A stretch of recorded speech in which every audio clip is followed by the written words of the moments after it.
Sedež Evropskega parlamenta je v francoskem mestu Strasbourg. Tam se vsak mesec za en teden zbere 751 poslancev iz 28 držav članic Evropske unije. Poslance vsakih 5 let na volitvah izberejo njihovi državljani. Med poslanci ima zelo pomembno vlogo predsednik parlamenta. Tega ti izvolijo na tajnem glasovanju, predsednik pa funkcijo opravlja 2 leti in pol.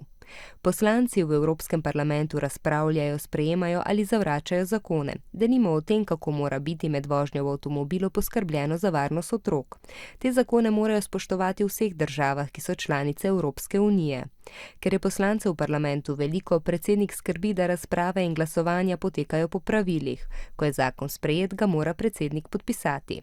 Podpisuje tudi proračun Evropske unije, torej dokument, v katerem je navedeno, kako bo Evropska unija porabila denar. Evropski parlament sodeluje tudi z drugimi ustanovami Evropske unije in predsednik je tisti, ki ga predstavlja. Prav tako se predsednik Evropskega parlamenta srečuje s politiki, ki prihajajo iz različnih držav sveta.